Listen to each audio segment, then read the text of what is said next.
Oke, Bah. Sudah?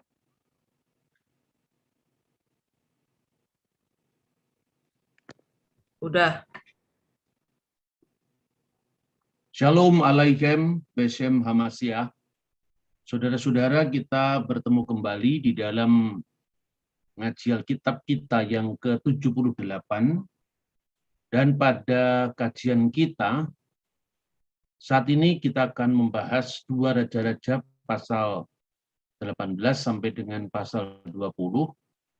Dan ayat paralelnya, yaitu 2 Tawarik pasal 32 ayat 1 sampai 19. Begitu juga yang paralel dengan itu, yaitu Yesaya pasal 21 ayat 7, ayat 13 sampai dengan 16. Perikop yang kita baca hari ini itu berbicara tentang Raja Yehuda yang bernama Hizkia. Dan di dalam 2 Raja-Raja pasal 18 itu diawali dengan berita bahwa pada tahun ketiga zaman Hosea bin Ela Raja Israel dan Hizkia anak Ahaz Raja Yehuda menjadi raja. Dan Hizkia itu berumur 25 tahun pada waktu ia menjadi raja dan 29 tahun lamanya ia memerintah di Yerusalem. Nama ibunya adalah Abi anak Zakaria.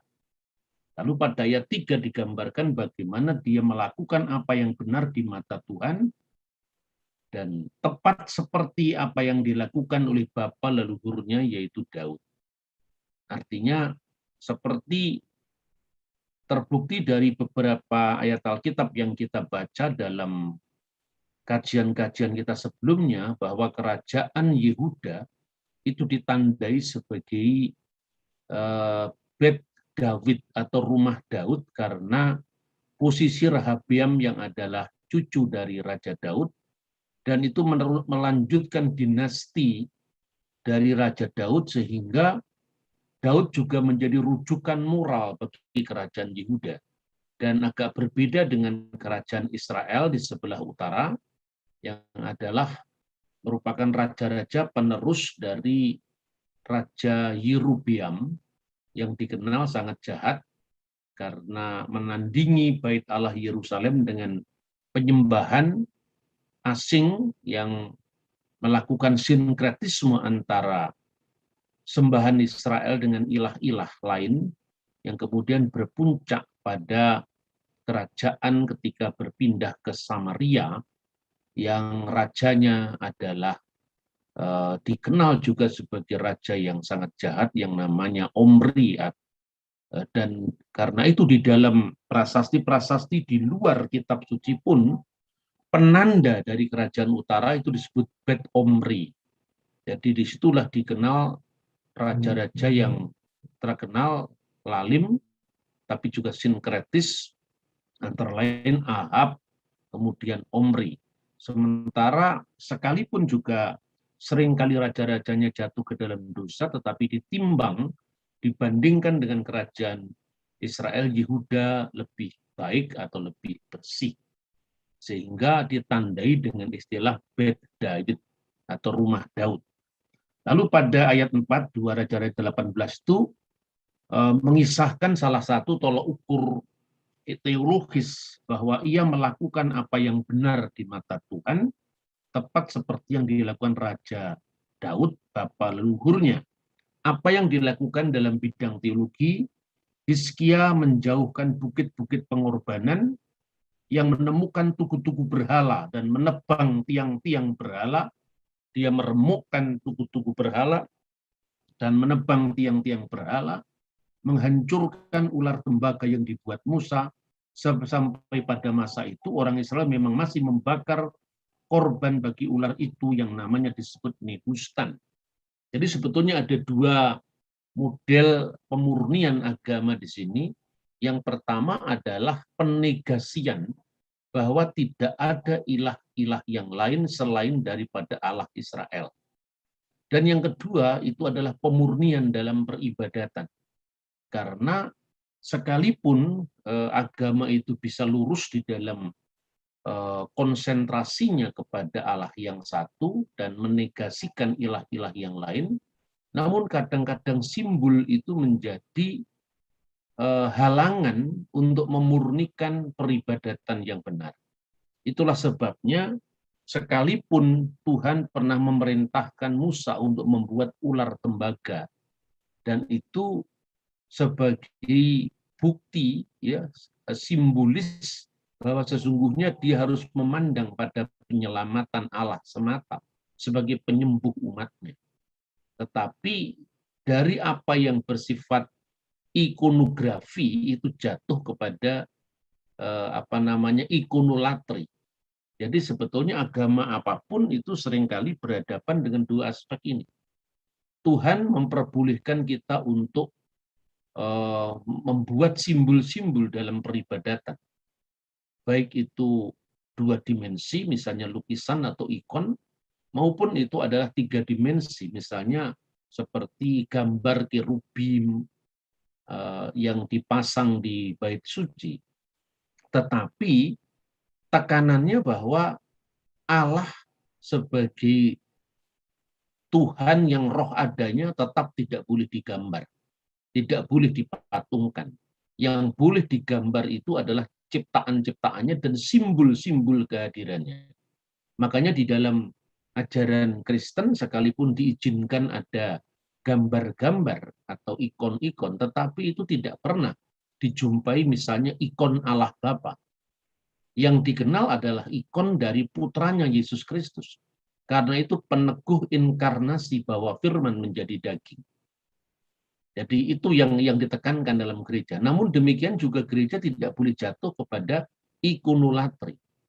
Jadi membuat simbol ular tembaga itu adalah bentuk Tuhan yang mengizinkan simbol dalam peribadatan. Tetapi membakar dupa dan kemudian menyamakan simbol itu sebagai hakikat itu adalah ikonolatri. Dan itu sama dengan penyembahan berhala. Jadi kedua-duanya pemurnian seperti itu dilakukan oleh Hizkia, sehingga Hizkia di mata Tuhan itu melakukan perbuatan yang benar. Lalu apa hubungannya dengan Yesaya pasal 21 ayat 7, ayat 13 dan ayat 15? Karena ini berkaitan dengan tema, yaitu Yerusalem yang lolos dari penyerbuan bangsa-bangsa lain. Dan Yerusalem serta negara-negara yang berhubungan dekat dengannya itu berada di dalam tungku api konflik yang disebabkan karena kompetisi antara negara-negara di sekitar Israel dan Yudea itu, dan bagaimana itu dilihat dari teropong firman Tuhan. Karena Nabi Yesaya itu hidup berkarya pada masa Hizkia juga, maka disinilah Tuhan memakai Nabi Yesaya di dalam menyampaikan kehendaknya kepada Raja Hizkia yang dianggap berkenan di mata Tuhan. Juga pada saat-saat yang sangat genting, di mana kerajaannya itu terancam oleh kekuasaan raja besar yang namanya Sanherib. Dan nanti kita akan tunjukkan secara khusus menjadi penekanan pada sesi ini bahwa prasasti-prasasti di luar Alkitab yang berbicara begitu panjang lebar melebihi dari prasasti-prasasti manapun itu adalah terkait dengan Sanherib ini. Bahkan dengan kronik Sanherib ini kita bisa menentukan angka-angka tahun dengan membandingkan antara kronik dari Sanherib ini dengan tahun-tahun bangsa Israel. Disinilah kemudian kita bisa menyusun angka-angka tahun tentang bertahtanya raja-raja Israel maupun raja-raja Yehuda dan juga kerajaan-kerajaan yang berhubungan dengannya. Nah, di dalam konteks seperti itu, salah satu negara atau wilayah teritori yang berhubungan dengan nubuatan Yerusalem pada abad ke-8 sampai abad ke-7 sebelum Masehi itu adalah tanah yang disebut Arabia. Nah, saudara, selanjutnya saya akan tunjukkan ini teks yang ditulis di dalam kitab Nabi Yesaya, dan kitab Raja-Raja itu adalah laporan keseluruhan tentang kerajaan Israel, sementara dari sudut Nabi Yesaya yang olehnya Tuhan berbicara kepada raja-raja yang disebutkan dalam teks ini, juga menulis sendiri tentang bagaimana firman Tuhan yang diterimanya dalam konteks atau dalam kaitan dengan peristiwa yang kita sebutkan. Nah, di hadapan saudara-saudara itu adalah The Dead Sea Scroll, naskah gulungan laut mati. Dari sini saya selalu mencoba bagaimana untuk langsung menunjukkan kepada saudara-saudara bagaimana Alkitab itu terjaga kemurniannya, karena kita bisa menunjukkan bahwa ayat-ayat yang kita baca baik dalam terjemahan maupun dalam teks bahasa Ibrani itu tidak berbeda dengan ayat-ayat yang muncul dari naskah atau kitab suci yang sama atau kitab-kitab yang sama ribuan tahun yang lalu. Sehingga ketika misalnya biasanya saya menunjukkan teks Qumran atau Septuaginta itu tidak sekedar saya tunjukkan naskahnya secara umum, tetapi benar-benar saya tunjukkan kepada saudara, inilah bentuk hurufnya, pada kolom keberapa teks itu berbicara. Dan ini kebetulan juga merupakan sebuah nubuat yang sering disalahpahami oleh teman-teman polemikus yang dikait-kaitkan dengan agama lain. Jadi misalnya pada Yesaya pasal 21 ayat 7, apabila dilihatnya pasukan, pasang-pasangan orang berkuda, pasukan keledai, pasukan unta, maka haruslah diperhatikan dengan sungguh-sungguh. Saudara bisa melihat itu teks Masoretik yang ditulis dalam Nikut yang lengkap menurut tradisi Masoretik, dan saudara-saudara bisa membandingkan dan naskah yang lebih tua, kurang lebih 1000 tahun lebih tua daripada naskah Masoretik di abad ke-10. Ya, nanti juga akan saya tunjukkan ada varian teks itu dalam naskah kuno manapun biasa, tetapi itu sama sekali tidak mengurangi keakuratan teks dari kitab suci Perjanjian Lama itu sendiri atau Alkitab yang kita kenal Tanakh.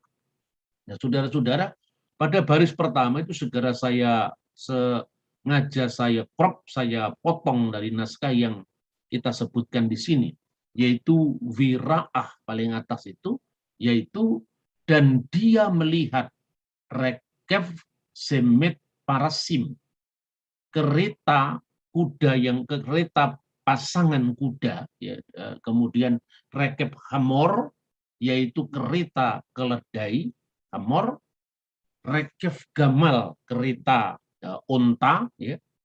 Kemudian Wahiksif Kesef Rab Kasef, haruslah diperhatikan dengan sungguh-sungguh, dengan perhatian yang besar, ya. Rab Kasef, dengan perhatian yang besar. Itu yang saya garis merah, ya, itu teks yang paralel dengan Masoretik yang saya tunjukkan di dalam kolom sebelah kanan. Lalu setelah itu, ini ada kata-kata yang kabur, ya, tetapi itu bunyinya pasal ayat 8 mulainya di situ adalah bunyinya wayikra haro'eh. Lalu ujung paling kiri al-misfeh. Lalu bawahnya itu adunai. Ya, inilah yang sering saya bahas di dalam kajian-kajian kita tentang keaslian kitab suci, sehingga kita bisa membacanya secara lengkap.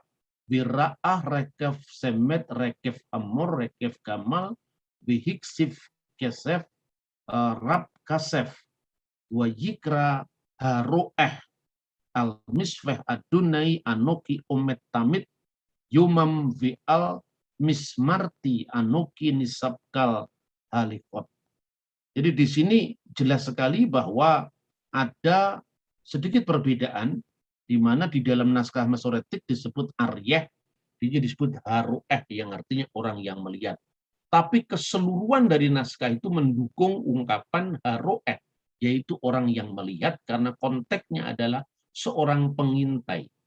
Nah, jadi teks ini ditentukan oleh konteks juga. Saudara-saudara, kenapa ini saya kutip penting dengan menunjukkan naskah-naskah kuno? Karena di naskah kuno manapun, Yesaya pasal 21 ayat 7 itu tidak berbeda, sama sekali tidak berbeda. Lalu kenapa ini penting? Maka apabila dilihatnya pasukan berpasang-pasangan, orang-orang berkuda, pasukan keledai, pasukan unta, dan haruslah diperhatikan dengan sungguh-sungguh. Karena di dalam satu buku yang sejak masa klasik, dalam perjumpaan awal antara umat Kristiani dengan umat Muslim, seperti yang tercatat di dalam naskah ini, yaitu dialog antara Patriark Asiria Timur, Timotius Al-Awal dengan Khalifah Al-Mahdi tahun 781, penunggang unta itu diklaim menubuatkan Nabi Muhammad, dan penunggang keledai itu sebagai nubuatan Yesus Kristus. Sesungguhnya itu sudah saya bahas lama sekali ketika saya menerjemahkan buku yang berjudul Dialog antara Timotius I dengan Patriark Al-Mahdi. Ini terbit kalau tidak salah tahun 99 sampai sekitar tahun 2000-an. Tetapi sekarang belum bisa dicetak ulang karena dulu itu memakai sistem percetakan yang sangat manual. Ini salah satu ya. Kemudian apa sesungguhnya makna itu? Makna siapa penunggang unta, siapa penunggang kuda, siapa penunggang keledai, ini tidak bisa dilepaskan dari simbol-simbol bangsa kuno waktu itu, misalnya Asur, Persia, kemudian Babel, yang semuanya disimbolkan dengan simbol-simbol binatang. Jadi kalau saudara-saudara melihat siapakah penunggang keledai, itu kaitannya dengan konflik antara Asur, Babel, Media, Persia, dan terkait dengan sosok besar misalnya Darius itu dilambangkan dengan penunggang unta. Lalu siapakah penunggang kuda? Itu adalah Kores Agung dan Darius. Siapakah itu penunggang keledai? Itu adalah Persia. Dan itu berkaitan nanti bagaimana kerajaan utara ditaklukkan oleh Asur, kemudian kerajaan selatan ditawan di pembuangan Babel. Dan itu kita bisa melihat kan siapa yang dilambangkan misalnya dengan keledai misalnya, itu contoh ya. Itu berbicara tentang sosok yang Persia, karena raja Persia itu dilambangkan dengan Hamor atau keledai karena campuran antara ayah sang raja itu Persia dan ibu sang raja dari Madia. Dan eksistensi negeri ini masih dicatat di dalam Perjanjian Baru, Kisah Para Rasul, meskipun kejadiannya sudah berjalan lebih dari 1000 tahun, yang disebut Media Partia. Nah, itulah yang kemudian salah satunya juga dibenarkan oleh catatan-catatan sejarah dari bangsa lain, misalnya Oracle of Apollo. Itu berbicara tentang catatan Yunani yang berbicara mengenai seorang perempuan yang menjadi juru bicara dari dewa Apollo. Itu gambaran mitologi tentu saja yang ditanya tentang nasibnya bangsa-bangsa. Lalu di dalam orakel Apollo itu dikatakan peringatan pada bangsa Babel, hai orang-orang Babel, kotamu telah berdiri. Sampai kapan? Sampai seekor keledai menjadi raja atas Media.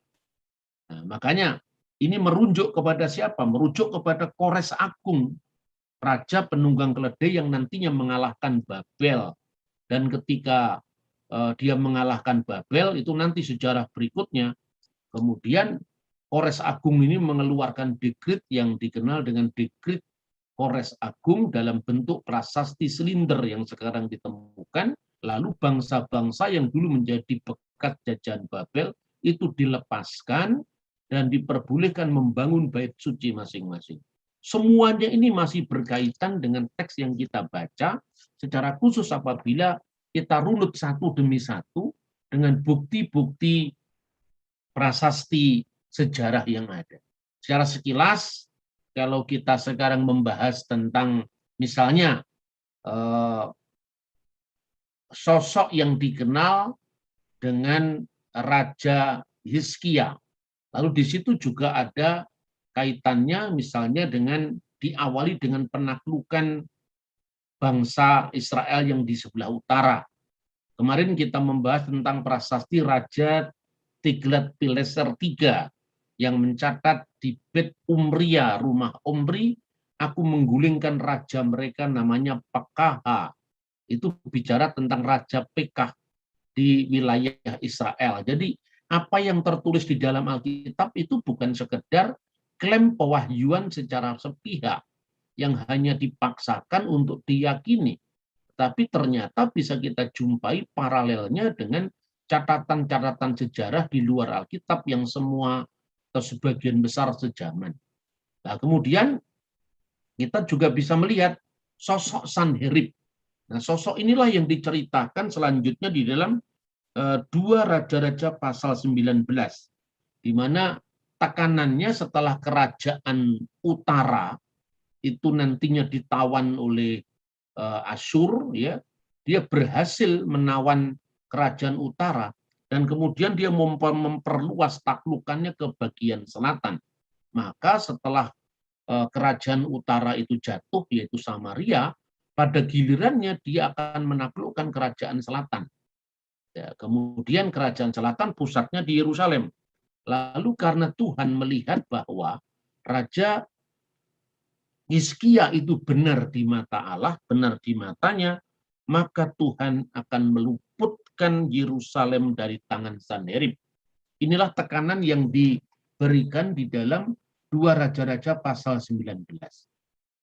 Segera sesudah Raja Hizkia mendengar itu, dia mendengar ancaman dari Sanherib yang akan menaklukkannya, bahkan dengan secara sangat jumawa, menunjukkan prestasi gemilang dari kerajaan Asyur itu dengan pertolongan dewa-dewa mereka.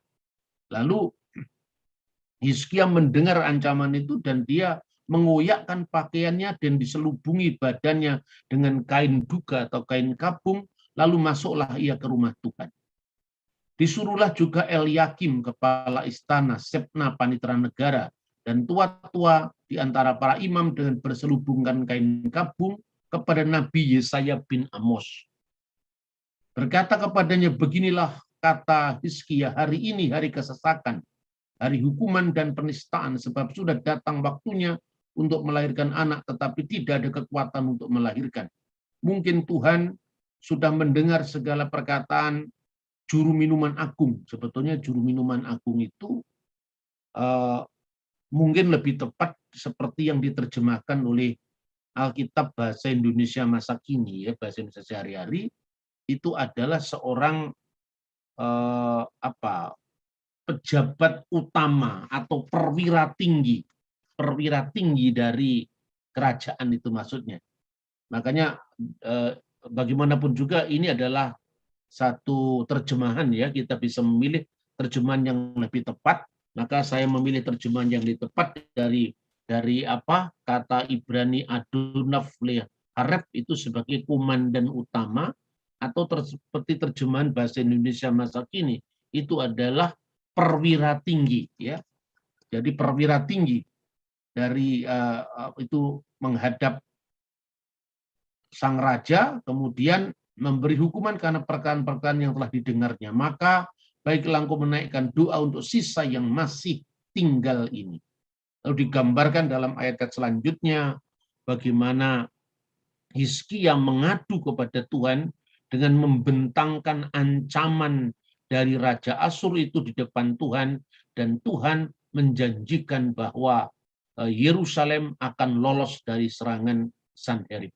Nah, siapakah Sanherib? Kita memiliki prasasti yang sangat panjang tentang itu. Sanherib itu di dalam bahasa Asyur adalah Sin Ahe Riba, yang artinya Dewa Sin sudah mengganti saudara-saudaraku yang telah tiada. Dan di dalam prasasti itu digambarkan bahwa saudara-saudaranya dia itu semua sudah mati. Tetapi hanya dia yang tinggal hidup, sehingga dia telah digantikan kematian oleh saudara-saudaranya tadi dengan Dewa Shin mengangkat dia sebagai Maharaja Asur yang baru yang memerintah setelah wafat ayahnya namanya Sargon kedua. Dan Sanherib itu memerintah antara tahun 705 sampai 681 sebelum Masehi. Jadi raja ini sangat terkenal, khususnya yang berkaitan dengan peristiwa-peristiwa penting yang dicatat dalam Alkitab, misalnya penaklukan kerajaan utara dan kegagalannya dalam menaklukkan Yerusalem sebagai ibu kota kerajaan Yehuda. Nah, inilah contoh-contoh gambar selain inskripsi di dalam bahasa Asur, maka sekarang ini selain Egyptologi, itu juga sudah mulai berkembang apa yang dinamanya Asyurologi, yaitu arkeologi bangsa Asur yang melimpah prasasti-prasasti itu memberikan pemahaman yang lebih jelas mengenai kronik yang tercatat dalam Alkitab. Sekalipun nanti akan kita membahas bahwa masing-masing penulis sejarah itu tentu menulis dalam perspektifnya. Gambaran yang pertama ini adalah senjata pengepungan Asur yang digunakan dalam menggempur tembok kota Lakis. Dan penaklukan Lakis juga tercatat di dalam Alkitab. Inilah Raja Sanherib ya di dalam sejumlah prasasti itu, dan ini bisa saya kasih tema Sanherib dalam prasasti dan kitab suci. Dan saudara bisa membandingkan di gambar yang di bawahnya itu bagaimana ketika orang-orang Israel dibawa ke tawanan oleh Sanherib, dan itu dibuktikan dari bentuk pakaiannya dalam relief itu sangat jelas bagaimana identitas dari masing-masing bangsa yang digambarkan, termasuk binatang-binatang yang menjadi ciri khas dari bangsa-bangsa itu tergambar di dalam relief prasasti itu. Nah, kemudian saudara-saudara, ketika serangan Sanherib itu memang mengancam kondisi kota Yerusalem, lalu pada pasal 20 itu dikisahkan ketika Hizkia sakit dan hampir mati. Lalu Tuhan akhirnya menyembuhkan Hizkia setelah Hizkia memalingkan mukanya ke arah dinding dan berdoa kepada Tuhan. Lalu Tuhan menjawabnya melalui Nabi Yesaya, dan semua penggenapan yang disampaikan oleh catatan kitab suci itu persis sama dengan apa yang sebelumnya diminta diharapkan oleh sang raja ini ketika dia berada di dalam kesesakan, dan dia diperpanjang umurnya sampai 15 tahun lagi. Dan aku melepaskan engkau dan kota ini dari tangan Raja Asur, aku akan memagari kota ini karena aku dan oleh karena Daud hambaku. Dalam 2 Raja-Raja pasal 20 ayat 6. Lalu pada ayat 20 digambarkan bahwa Raja Hizkia itu membangun sebuah terowongan. Nah, ini sangat penting karena itu nanti akan dibuktikan dengan bukti arkeologi juga yang sangat penting, yaitu terowongan Hizkia. Disebutkan selebihnya dari riwayat Hizkia ayat 20. Segala kepahlawanannya dan bagaimana ia membuat kolam dari saluran air yang mengalirkan air dari kota. Bukankah semuanya itu tertulis dalam kitab sejarah Raja-Raja Yehuda? Jadi perhatikan, ketika Alkitab memberikan rujukan tentang sebuah peristiwa, pembacanya disuruh cross-check. Misalnya pembangunan terowongan mata air ya dari Gihon ke daerah kolam yang disebut kolam Siloam. Saluran ini juga menyalurkan air dari sejumlah taman-taman yang menghadap lembah Kidron. Ini sesungguhnya ditemukan, akhirnya betul-betul ditemukan. Ini ada prasastinya di situ tentang apa yang disebut terowongan Hizkia. Pertama kali ditemukan tahun 1838 oleh seorang pakar kitab suci, arkeolog dari Amerika Serikat namanya Edward Robinson. Makanya sekarang dikenal dengan terowongan Robinson. Ini sangat terkenal, dan ini bukti waktu penemuan terowongan ini dan prasastinya itu memang bukti-bukti arkeologi belum semelimpah sekarang.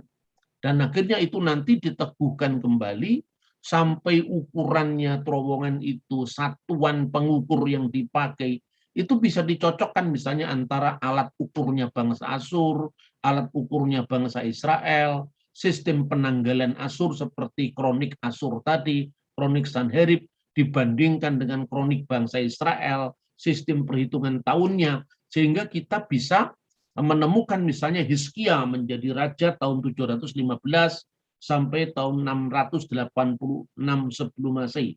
Saya kira hanya Alkitab yang bisa menentukan deskripsi tentang tokoh-tokohnya lengkap dengan angka tahunnya, lengkap dengan peristiwanya. Karena apa?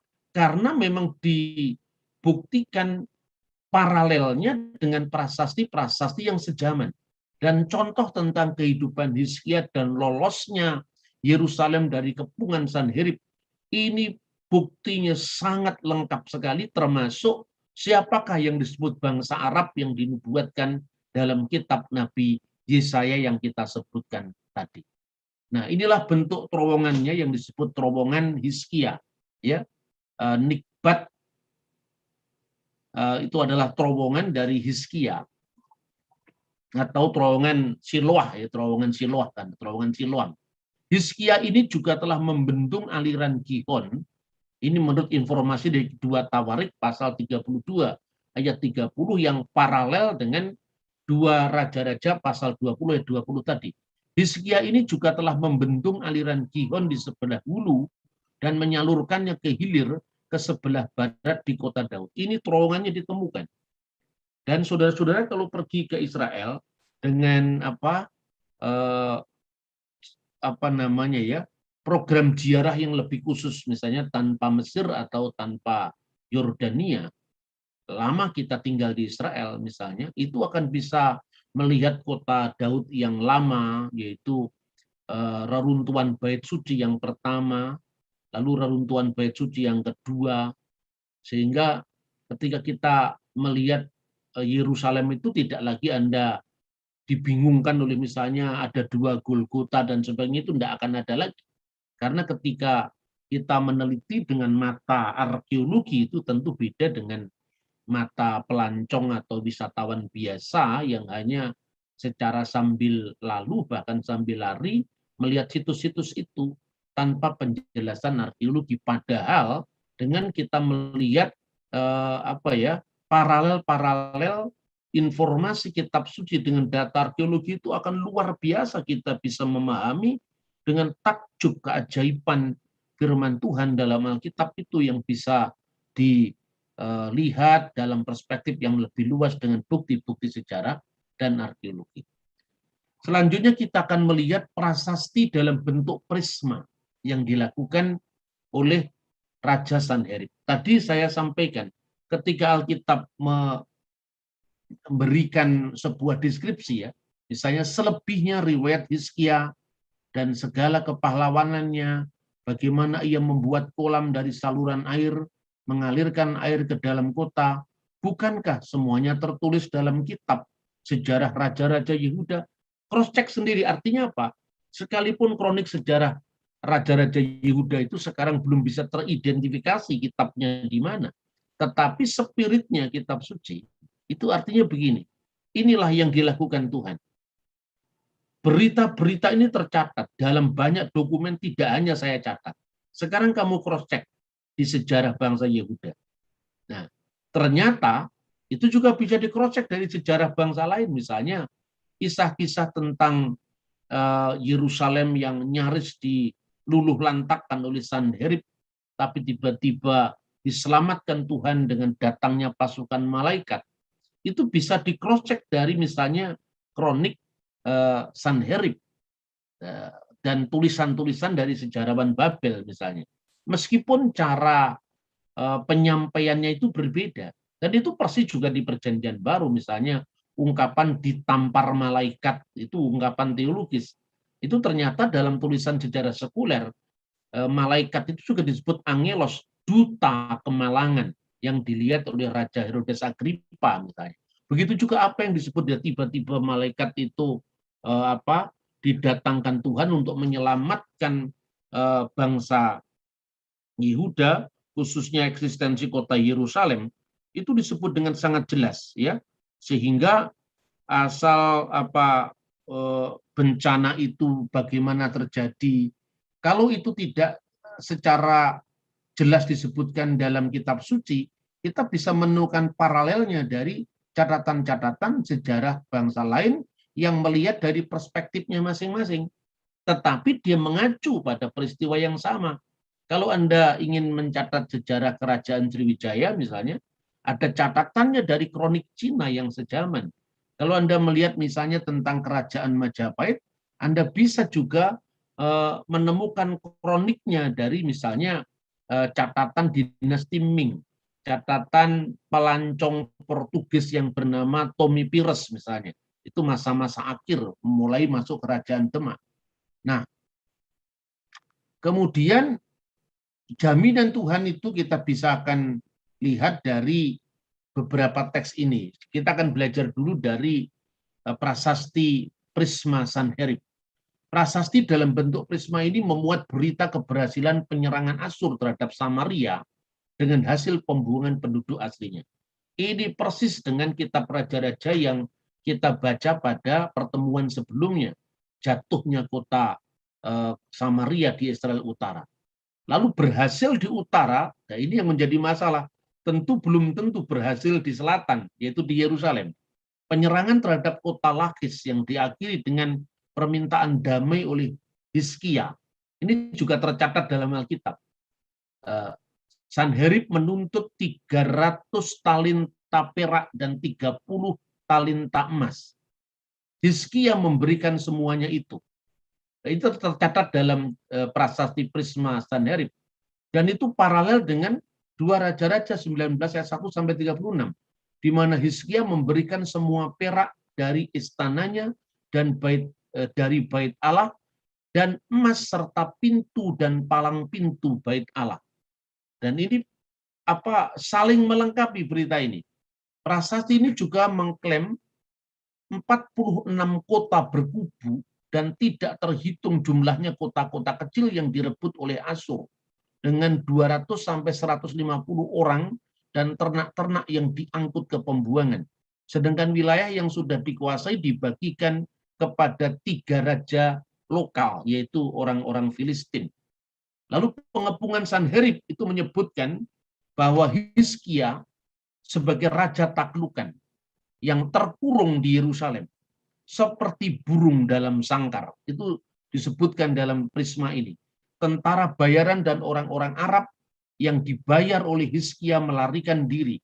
Dan Hizkia akhirnya membayar Sanherib dengan memberikan antimoni, perhiasan, perabotan yang bertak-takan gading, anak-anak perempuannya, gundik-gundiknya, ahli-ahli musiknya. Seluruh fakta penting saling mendukung. Misalnya Sanherib tidak pernah merebut Yerusalem. Ini yang penting. Bahwa di dalam prasasti ini atau prasasti Prisma Sanherib itu dengan sangat rinci disebutkan tentang daerah taklukannya, berapa kota yang berkubu yang ditaklukkan, berapa kota-kota kecil, berapa jumlah orang dan ternak-ternaknya. Tetapi ketika bicara tentang Yerusalem, dia tidak bicara apa-apa. Artinya bahwa dia tidak pernah mengklaim, pernah memenangkan Yerusalem. Dan sesuai dengan kitab suci, nanti akan kita bahas, ternyata Yerusalem memang lolos dari pengepungan Sanherib. Nah, saudara-saudara, selain dari catatan prasasti, kita juga bisa melihat misalnya bagaimana kekalahan bangsa Asyur itu, padahal ketika itu pasukannya begitu berjaya. Itu disebutkan dalam 2 Raja-Raja 19 ayat 35 sampai 36. Maka pada malam itu keluarlah malaikat Tuhan. Lalu dibunuhnyalah 185.000 orang di dalam perkemahan Asyur. Keesokan harinya pagi-pagi tampaklah semuanya bangkai orang-orang mati belaka. Sebab itu berangkatlah Sanherib, Raja Asyur dan pulang. Lalu tinggallah ia di Niniwe. 2 Raja-Raja pasal 19 ayat 35 dan 36. Nah, catatan Alkitab tentang lolosnya Yerusalem dari kepungan Sanherib itu juga ditulis oleh sejarawan Yahudi yang namanya Flavius Josephus yang menulis tahun 90 Masehi dalam bukunya Sejarah Kuno Bangsa Yahudi buku ke-10 ya, bab ke-21, di mana Flavius Josephus mengutip seorang penulis kuno sejarah Babel. Jadi saling mengutip sumber-sumber kuno itu. Namanya Berosus, yang menjelaskan bahwa kenapa Asyur tidak bisa menguasai Yerusalem, karena wabah pes merebak di perkemahan tentara Asyur. Jadi apa yang dibahasakan secara teologis bahwa Tuhan telah mengeluarkan malaikatnya untuk membunuh 185.000 orang dalam perkemahan itu, bentuknya ternyata adalah wabah pes. Nah, wabah pes itulah yang ditulis oleh penulis-penulis sekuler seperti Berosus yang dikutip oleh Josephus. Tapi itu dalam bahasa teologis orang Yahudi dalam Alkitab disebut sebagai wabah penyakit pes yang tiba-tiba saja muncul. Kemudian Herodotus, ini luar biasa karena ini ditulis tahun 430 sebelum Masehi, dan Herodotus itu juga salah satunya menyebut bahwa bangsa India itu memperoleh emas dari wilayah timur negeri itu yang semuanya pulau-pulau yang berpantai-pantai yang tidak lain Indonesia.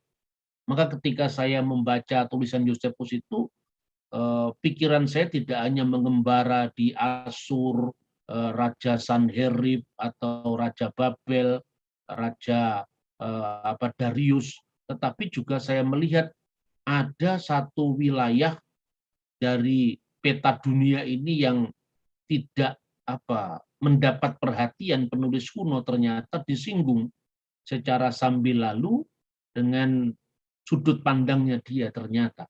Dan inilah yang kemudian saya tidak bisa memisahkan sejarah sekuler dengan sejarah teologi, karena itu saling berkaitan. Teologi merumuskan dalam bahasa teologis misalnya serbuan malaikat, tetapi bentuknya apa? Bentuknya seperti yang ditulis oleh Berosus tadi adalah wabah pes. Begitu juga Herodotus. Dia menyebut tikus-tikus ladang yang menggigiti kulit-kulit penutup peralatan persenjataan Asyur sehingga senjatanya itu rusak. Mungkin tikus-tikus yang dicatat oleh Herodotus itu yang menyebabkan wabah pes menurut catatan Berosus. Tapi satu dengan yang lain itu berkaitan. Penulis Alkitab tidak peduli itu penyakit pes, penyebabnya tikus atau apa, yang jelas bahwa musnahnya 185.000 orang secara mendadak di dalam perkemahan orang Asyur itu adalah pertolongan Tuhan tepat pada saatnya, seperti yang dijanjikan kepada Raja Hizkia karena kesalehannya melalui Nabi Yesaya yang telah menubuatkan hal itu sebelumnya. Nah, kemudian Yesaya pasal 21, 13, 16. Ucapan ilahi terhadap Arabia. Bangsa Arab mana yang dimaksud ini? Di belukar Arabia kamu akan bermalam, hai khalifah-khalifah Dedan.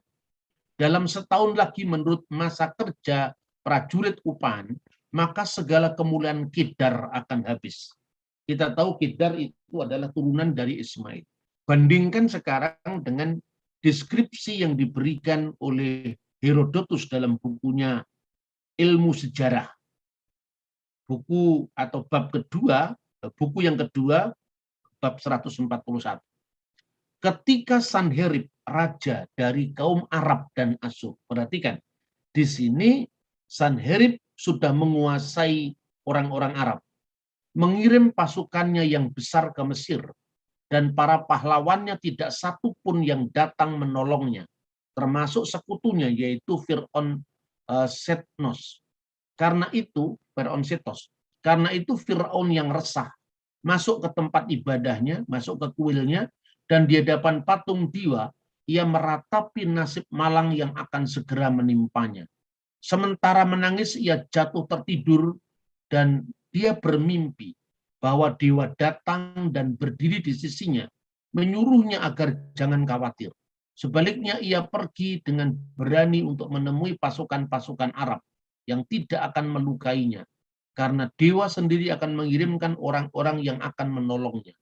Lalu sambil mengandalkan mimpinya itu, Setos mengumpulkan orang-orang Mesir yang mau mengikutnya.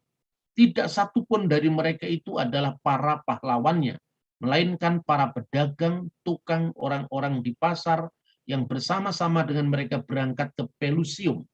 Pelusium itu perbatasan antara Palestina, sekarang Israel, dengan Mesir. Ya, disinilah salah satu tempat yang dikunjungi oleh keluarga kudus Yesus ketika pelariannya ke tanah Mesir pada saat dia masih kecil, yang merupakan pintu masuk ke Mesir. Dan di sana mereka mendirikan tendanya. Sementara kedua pasukan saling berhadapan, datanglah pada malam hari sejumlah besar tikus-tikus yang memakan tempat-tempat anak panah dan busurnya, dan mengganyang bahan yang digunakannya sebagai perisai mereka. Esok paginya mereka berperang, dan banyak sekali di antara musuh yang gugur, karena mereka tidak memiliki senjata untuk mempertahankan diri. Hingga hari ini di kuil Vulkan berdiri patung Setos dari batu, dengan tikus di tangannya dan sebuah tulisan yang berbunyi, "Lihatlah aku," dan seterusnya. Ini menunjukkan apa? Bahwa apa yang ditulis dalam Alkitab, serangan malaikat yang mendadak menghancurkan pertahanan Sanherib, itu dijelaskan melalui gejala alam biasa, tetapi dalam pandangan dan dalam penulisan teologis Alkitab, itu adalah bantuan malaikat yang datang dengan mendadak, tepat seperti penyelamatan Tuhan. Nah, terakhir saya akan tunjukkan prasasti Hizkia. Ini menurut terjemahan terakhir yang saya akses dari beberapa sumber, ya, baris pertama sampai baris ke-6. Ada banyak tulisan-tulisan yang dalam bentuk titik-titik-titik itu hurufnya tidak bisa dibaca, tetapi konteksnya bisa direkonstruksi dan bisa diterjemahkan dengan jelas. Penggalian terowongan ini, dan inilah kisah penggalian terowongan ini ketika teksnya nggak bisa dibaca. Kapak-kapak membentur satu sama lain, dan ketika masih tersisa 3 hasta untuk dipotong, ada suara seorang laki-laki tidak bisa dibaca, memanggil rekan di sisi sebaliknya, karena ada retakan di batu di sebelah kanan. Dan pada hari tidak bisa diteruskan, terowongan itu diselesaikan oleh tukang-tukang pemotong batu saling membenturkan alatnya, kapak melawan kapak, dan mengalirlah air dari sumber ke kolam sepanjang 1.200 hasta dan 100 hasta tingginya, batu karang di atas kepala tukang-tukang pemotong batu yang membangun terowongan tadi. Jadi ini prasasti Hizkia atau terowongan Hizkia yang ditemukan di tempat ini, dan ini menunjukkan bahwa apa yang tertulis dalam Alkitab 2 Raja-Raja pasal 20-20 dan 2 Tawarik 30-30 terbukti benar. Hizkia membangun bendungan ini, membangun saluran air ini untuk membuat pasukan Sanherib yang mau menyerang Yerusalem itu tidak bisa menemukan air, sehingga para prajuritnya itu tidak bisa bertahan, sementara sumber air itu benar-benar dialirkan di bawah tanah untuk menyelamatkan kota Yerusalem dari kepungan musuh. Hizkia ini juga telah membendung aliran Gihon di sebelah hulu dan menyalurkannya ke hilir ke sebelah barat ke kota Daud. Nah, itu saudara-saudara beberapa teks yang bisa saya tunjukkan, dan hal-hal yang sifatnya normatif dari teks ini sengaja tidak saya bahas karena saya menekankan aspek arkeologi dan aspek sejarahnya. Karena saya yakin bahwa hal yang sifatnya normatif itu sudah banyak dibahas di khotbah-khotbah minggu, ya. Tetapi barangkali dengan narasi yang lebih menekankan paralel sejarah dan arkeologi di luar kitab suci ini sungguh bisa membuat kita lebih dalam memahami maksud firman Tuhan. Dan memang ketika Nabi Yesaya bernubuat tentang Sanherib itu tidak langsung terjadi pada saat Yesaya menulis itu.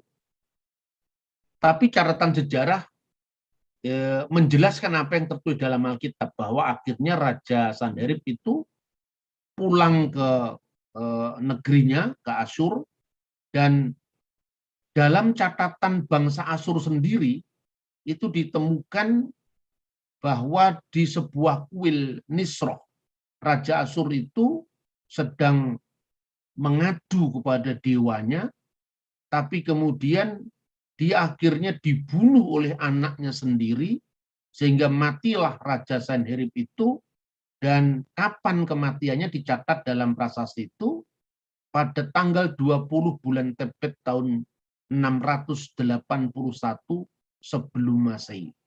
Dan catatan ini didukung oleh dokumen-dokumen kuno dari Asyur maupun Babel. Dua negeri yang sedang berkonflik, dan Yerusalem ada di tengah-tengah dari banyak negeri-negeri yang berebut kuasa di wilayah Timur Tengah kuno itu. Dan juga matinya Sanherib ditikam oleh anaknya sendiri juga ditulis dalam karya sejarah Babel yang ditulis oleh Berosus yang dikutip oleh Flavius Josephus pada masa kemudian. Saudara Robah, terima kasih untuk semua perhatian saudara. Sejarah yang penuh bukti adalah mitra iman yang penuh bakti. Tuhan memberkati kita. Shalom alaikum. B'Shem Hamashiach.